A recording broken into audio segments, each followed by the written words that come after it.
Chapter 17. Esther's Narrative. Richard very often came to see us while we remained in London, though he soon failed in his letter writing, and with his quick abilities, his good spirits, his good temper, his gaiety and freshness, was always delightful. But though I liked him more and more the better I knew him, I still felt more and more how much it was to be regretted that he had been educated in no habits of application and concentration. The system which had addressed him in exactly the same manner as it had addressed hundreds of other boys, all varying in character and capacity, had enabled him to dash through his tasks, always with fair credit and often with distinction, but in a fitful, dazzling way that had confirmed his reliance on those very qualities in himself which it had been most desirable to direct and train. They were good qualities without which no high place can be meritoriously won, but like fire and water, though excellent servants, they were very bad masters. If they had been under Richard's direction, they would have been his friends. But Richard being under their direction, they became his enemies. I write down these opinions not because I believe that this or any other thing was so because I thought so, but only because I did think so, and I want to be quite candid about all I thought and did.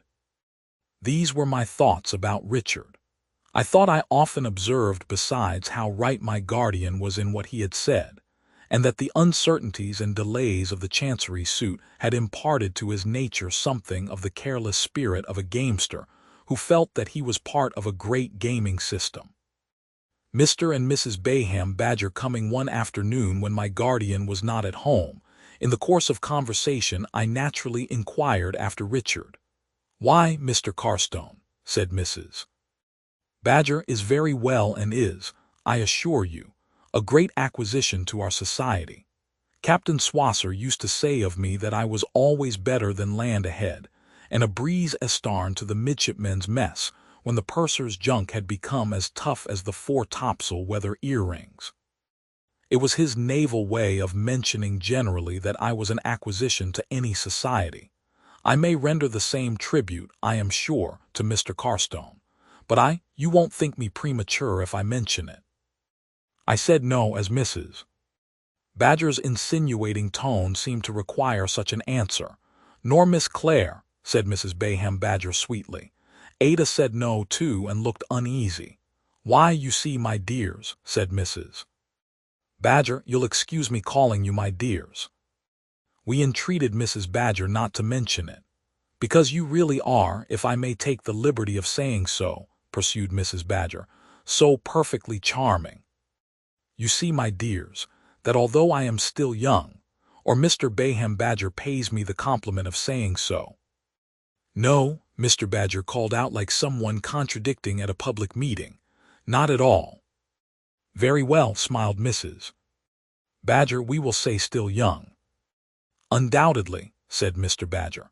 "My dears, though still young, I have had many opportunities of observing young men. There were many such on board the dear old Crippler, I assure you.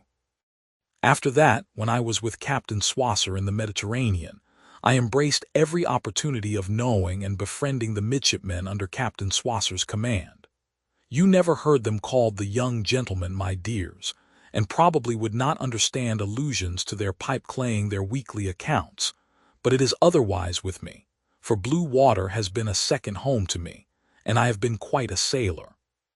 Again with Professor Dingo."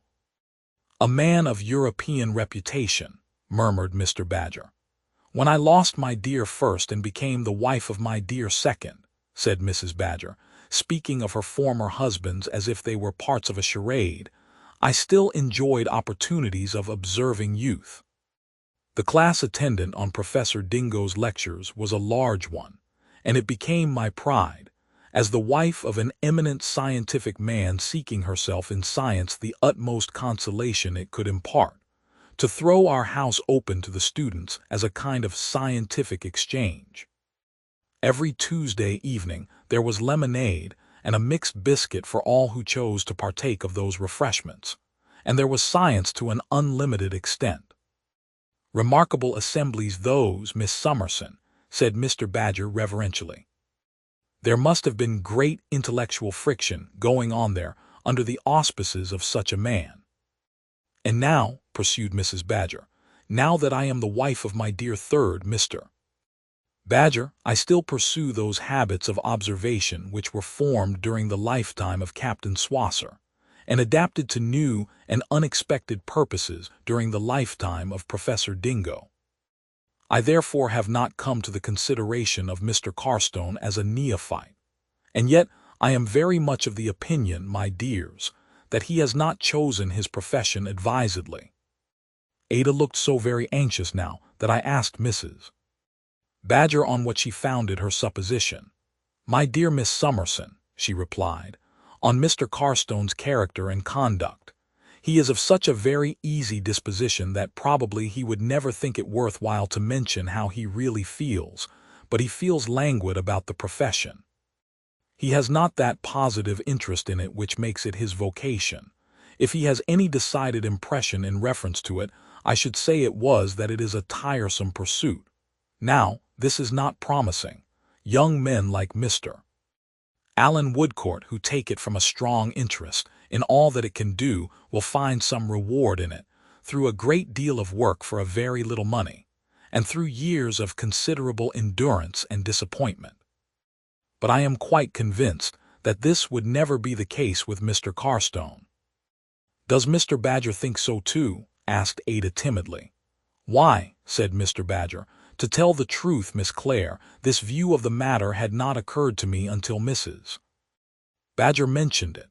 But when Mrs. Badger put it in that light, I naturally gave great consideration to it, knowing that Mrs. Badger's mind, in addition to its natural advantages, has had the rare advantage of being formed by two such very distinguished, I will even say illustrious, public men as Captain Swosser of the Royal Navy and Professor Dingo. The conclusion at which I have arrived is, in short, is Mrs. Badger's conclusion." "It was a maxim of Captain Swosser," said Mrs. Badger, speaking in his figurative naval manner, "that when you make pitch hot, you cannot make it too hot, and that if you only have to swab a plank, you should swab it as if Davy Jones were after you. It appears to me that this maxim is applicable to the medical as well as to the nautical profession." "To all professions," observed Mr. Badger. "It was admirably said by Captain Swosser, beautifully said. People objected to Professor Dingo when we were staying in the north of Devon after our marriage," said Mrs. Badger, "that he disfigured some of the houses and other buildings by chipping off fragments of those edifices with his little geological hammer.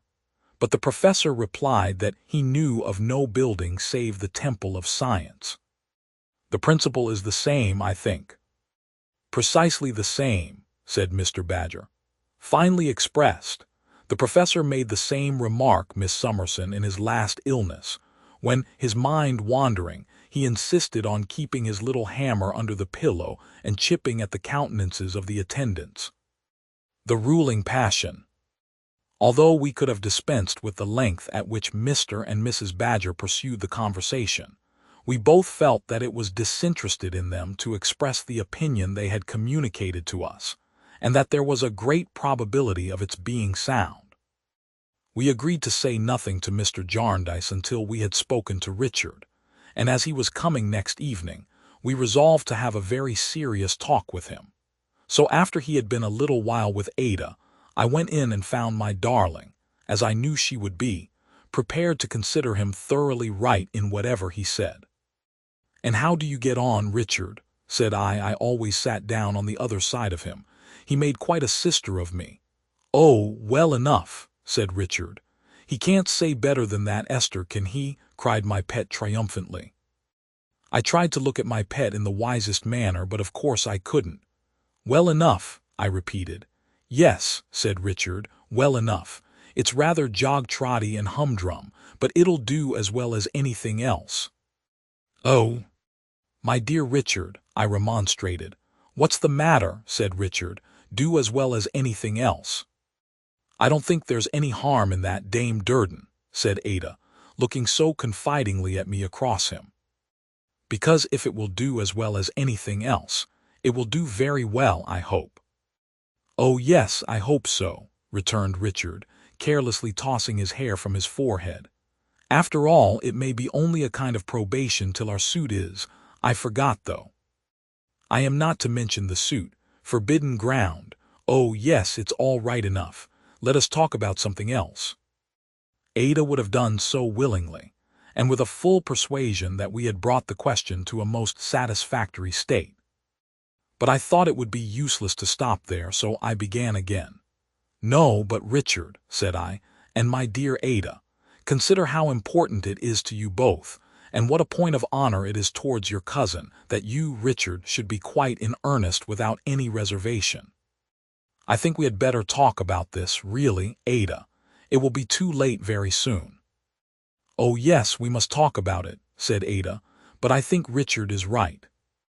What was the use of my trying to look wise when she was so pretty, and so engaging, and so fond of him?" "Mr. and Mrs. Badger were here yesterday, Richard," said I, "and they seemed disposed to think that you had no great liking for the profession." "Did they, though?" said Richard. "Oh. Well, that rather alters the case, because I had no idea that they thought so, and I should not have liked to disappoint or inconvenience them. The fact is, I don't care much about it, but oh, it don't matter. It'll do as well as anything else." "You hear him, Ada," said I. "The fact is," Richard proceeded, half thoughtfully and half jocosely, "it is not quite in my way. I don't take to it, and I get too much of Mrs. Bayham Badger's first and second." "I'm sure that's very natural," cried Ada, quite delighted. "The very thing we both said yesterday, Esther." "Then," pursued Richard, "it's monotonous, and today is too like yesterday, and tomorrow is too like today." "But I am afraid," said I, "this is an objection to all kinds of application, to life itself, except under some very uncommon circumstances." "Do you think so?" returned Richard, still considering. "Perhaps, why then, you know," he added, suddenly becoming gay again, "we travel outside a circle to what I said just now. It'll do as well as anything else. Oh, it's all right enough. Let us talk about something else."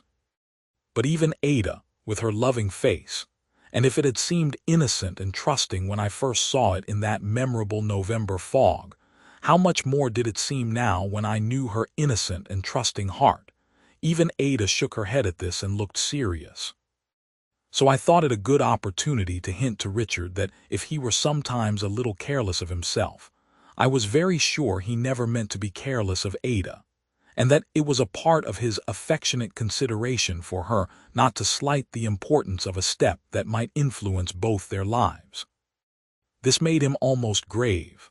"My dear Mother Hubbard," he said, "that's the very thing. I have thought of that several times and have been quite angry with myself for meaning to be so much in earnest and, somehow, not exactly being so.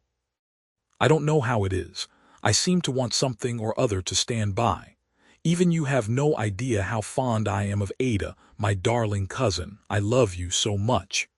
But I don't settle down to constancy in other things. It's such uphill work, and it takes such a time," said Richard with an air of vexation. "That may be," I suggested, "because you don't like what you have chosen." "Poor fellow," said Ada, "I am sure I don't wonder at it." No, it was not of the least use my trying to look wise.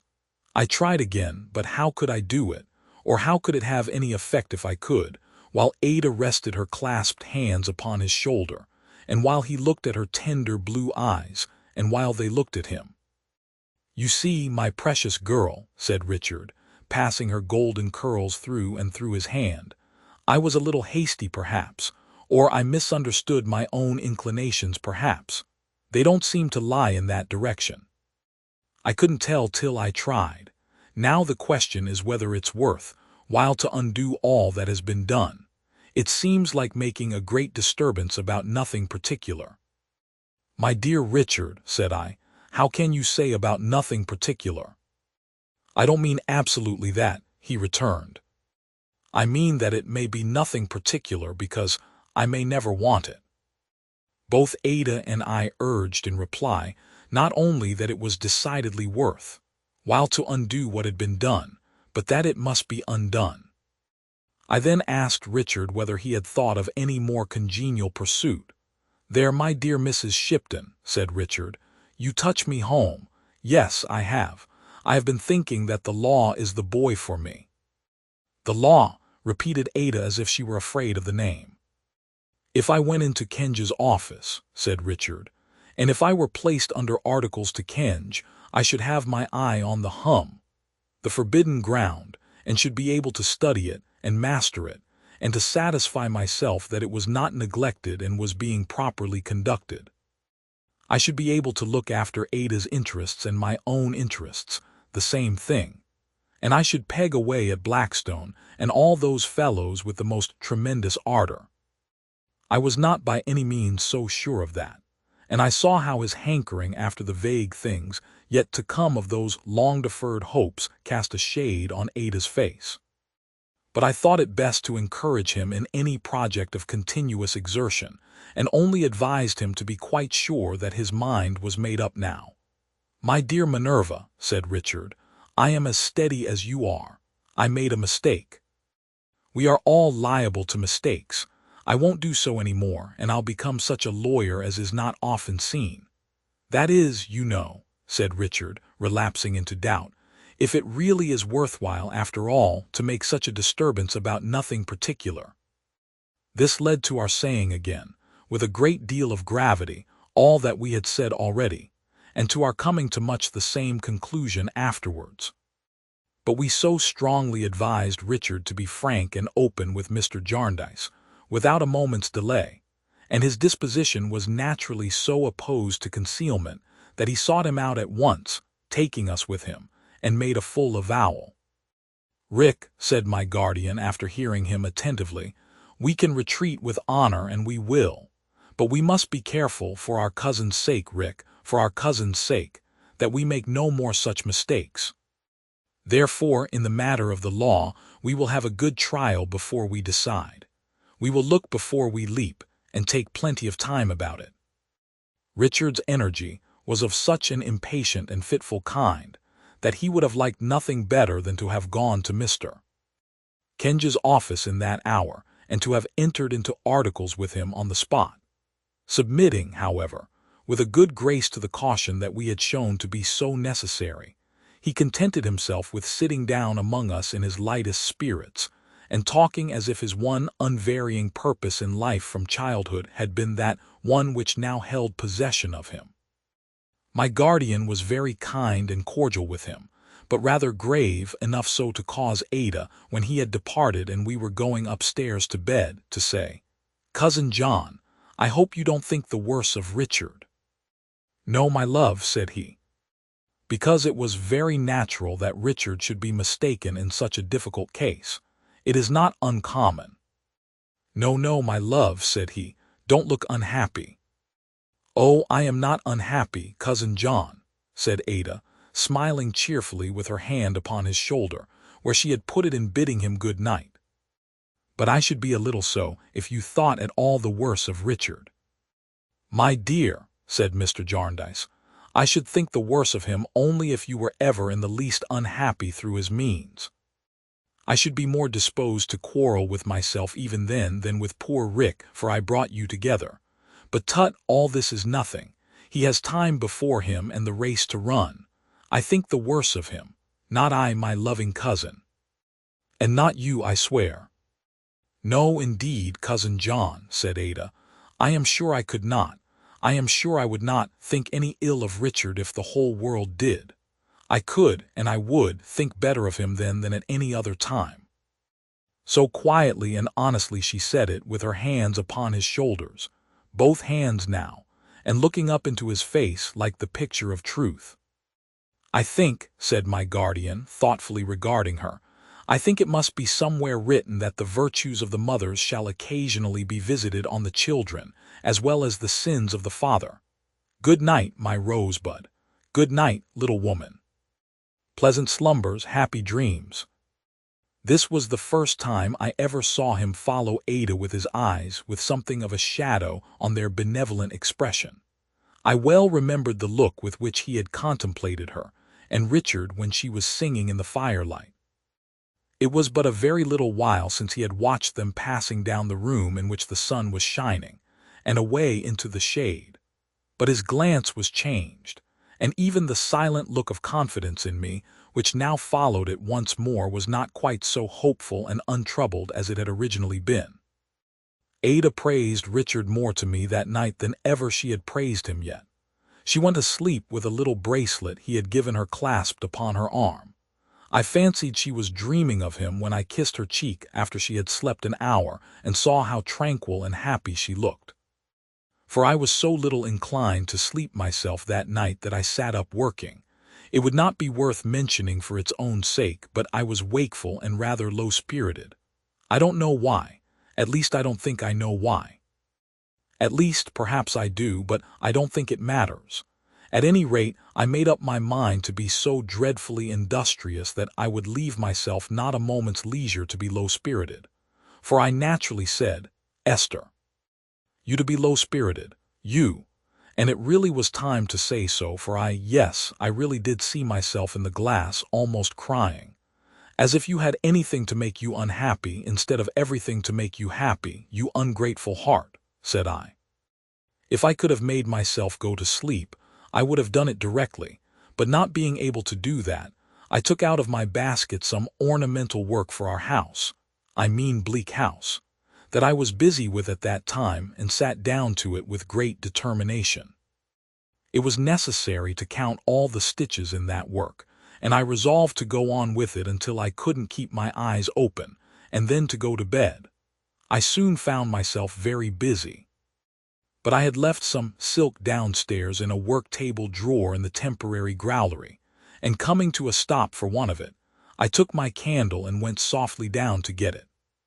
To my great surprise, on going in I found my guardian still there, and sitting looking at the ashes. He was lost in thought. His book lay unheeded by his side.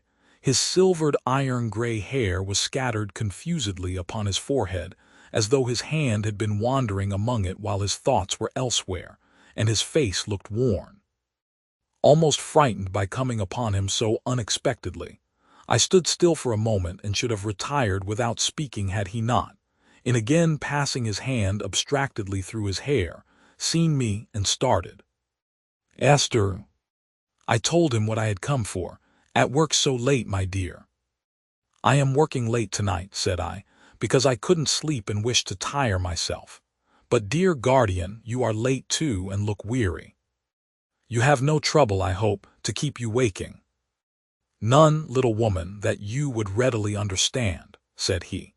He spoke in a regretful tone so new to me that I inwardly repeated, as if that would help me to his meaning, "that I could readily understand."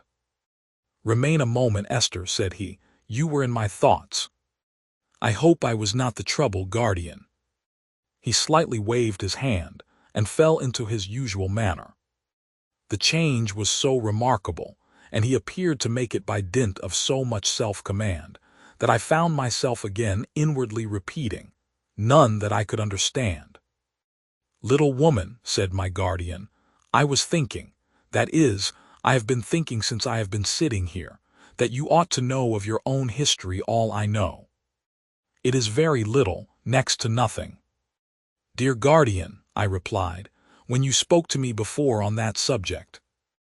"But since then," he gravely interposed, anticipating what I meant to say, "I have reflected that your having anything to ask me and my having anything to tell you are different considerations, Esther. It is perhaps my duty to impart to you the little I know. If you think so, guardian, it is right." "I think so," he returned very gently and kindly and very distinctly. "My dear, I think so now. If any real disadvantage can attach to your position in the mind of any man or woman worth a thought, it is right that you at least of all the world should not magnify it to yourself by having vague impressions of its nature." I sat down and said, after a little effort to be as calm as I ought to be, "One of my earliest remembrances, guardian, is of these words. Your mother, Esther, is your disgrace, and you were hers. The time will come, and soon enough, when you will understand this better and will feel it too, as no one save a woman can." I had covered my face with my hands in repeating the words, but I took them away now with a better kind of shame, I hope, and told him that to him I owed the blessing that I had from my childhood to that hour never, never, never felt it. He put up his hand as if to stop me. I well knew that he was never to be thanked, and said no more. "9 years, my dear," he said after thinking for a little while, "have passed since I received a letter from a lady living in seclusion, written with a stern passion and power that rendered it unlike all other letters I have ever read. It was written to me, as it told me in so many words, perhaps because it was the writer's idiosyncrasy to put that trust in me, perhaps because it was mine to justify it. It told me of a child, an orphan girl then 12 years old, in some such cruel words as those which live in your remembrance. It told me that the writer had bred her in secrecy from her birth, had blotted out all trace of her existence, and that if the writer were to die before the child became a woman, she would be left entirely friendless, nameless, and unknown. It asked me to consider if I would, in that case, finish what the writer had begun. I listened in silence and looked attentively at him. Your early recollection, my dear, will supply the gloomy medium through which all this was seen and expressed by the writer, and the distorted religion which clouded her mind with impressions of the need there was for the child to expiate an offense of which she was quite innocent. I felt concerned for the little creature in her darkened life, and replied to the letter. I took his hand and kissed it. It laid the injunction on me that I should never propose to see the writer, who had long been estranged from all intercourse with the world, but who would see a confidential agent if I would appoint one. I accredited Mr. Kenge. The lady said of her own accord and not of his seeking that her name was an assumed one, that she was, if there were any ties of blood in such a case, the child's aunt. That more than this she would never, and he was well persuaded of the steadfastness of her resolution, for any human consideration disclose. My dear, I have told you all. I held his hand for a little while in mine. I saw my ward oftener than she saw me, he added, cheerily making light of it, and I always knew she was beloved, useful, and happy. She repays me 20,000-fold, and 20 more to that, every hour and every day. And oftener still, said I, she blesses the guardian who is a father to her. At the word father, I saw his former trouble come into his face. He subdued it as before, and it was gone in an instant, but it had been there, and it had come so swiftly upon my words that I felt as if they had given him a shock. I again inwardly repeated, wondering, that I could readily understand. None that I could readily understand. No, it was true, I did not understand it, not for many and many a day. Take a fatherly good night, my dear, said he, kissing me on the forehead, and so to rest. These are late hours for working and thinking. You do that for all of us, all day long, little housekeeper. I neither worked nor thought any more that night. I opened my grateful heart to heaven in thankfulness for its providence to me and its care of me, and fell asleep. We had a visitor next day. Mr. Allen Woodcourt came. He came to take leave of us. He had settled to do so beforehand. He was going to China and to India as a surgeon on board ship. He was to be away a long, long time. I believe, at least I know, that he was not rich. All his widowed mother could spare had been spent in qualifying him for his profession. It was not lucrative to a young practitioner, with very little influence in London. And although he was, night and day, at the service of numbers of poor people and did wonders of gentleness and skill for them, he gained very little by it in money. He was 7 years older than I. Not that I need mention it, for it hardly seems to belong to anything. He told us, that he had been in practice 3 or 4 years, and that if he could have hoped to contend through 3 or 4 more, he would not have made the voyage on which he was bound. But he had no fortune or private means, and so he was going away. He had been to see us several times altogether. We thought it a pity he should go away, because he was distinguished in his art among those who knew it best, and some of the greatest men belonging to it had a high opinion of him. When he came to bid us good-bye, he brought his mother with him for the first time. She was a pretty old lady with bright black eyes, but she seemed proud. She came from Wales and had, a long time ago, an eminent person for an ancestor of the name of Morgan ap Carrig, of some place that sounded like Gimlet, who was the most illustrious person that ever was known, and all of whose relations were a sort of royal family. He appeared to have passed his life in always getting up into mountains and fighting somebody, and a bard whose name sounded like Crumlin Wallenwar had sung his praises in a piece which was called, as nearly as I could catch it, Mulin Willenwad. Mrs. Woodcourt, after expatiating to us on the fame of her great kinsman, said that no doubt wherever her son Alan went he would remember his pedigree, and would on no account form an alliance below it. She told him that there were many handsome English ladies in India who went out on speculation, and that there were some to be picked up with property, but that neither charms nor wealth would suffice for the descendant from such a line without birth, which must ever be the first consideration. She talked so much about birth that for a moment I half fancied, and with pain, but what an idle fancy to suppose that she could think or care what mine was. Mr.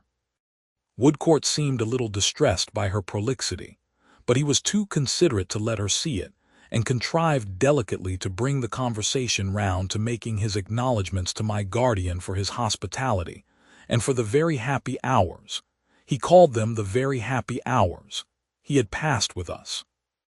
The recollection of them, he said, would go with him wherever he went and would be always treasured. And so we gave him our hands one after another, at least they did, and I did, and so he put his lips to Ada's hand and to mine. And so he went away upon his long, long voyage.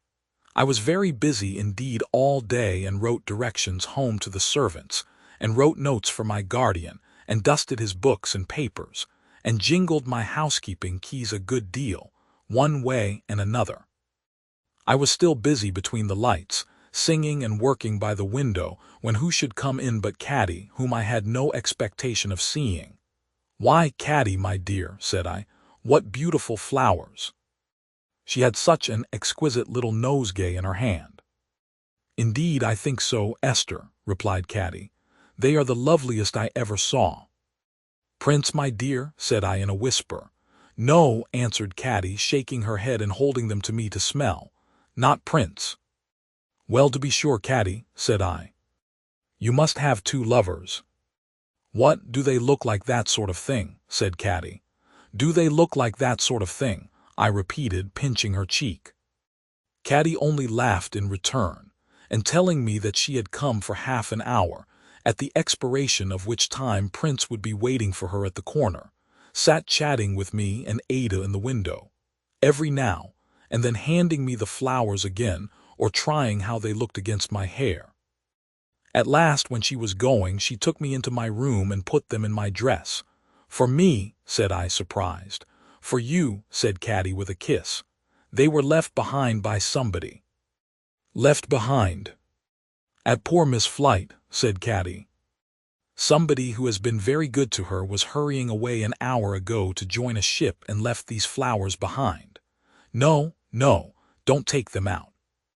Let the pretty little things lie here," said Caddy, adjusting them with a careful hand, "because I was present myself, and I shouldn't wonder if somebody left them on purpose." "Do they look like that sort of thing?" said Ada, coming laughingly behind me and clasping me merrily round the waist. "Oh, yes, indeed they do, Dame Durden. They look very, very like that sort of thing. Oh, very like it indeed, my dear."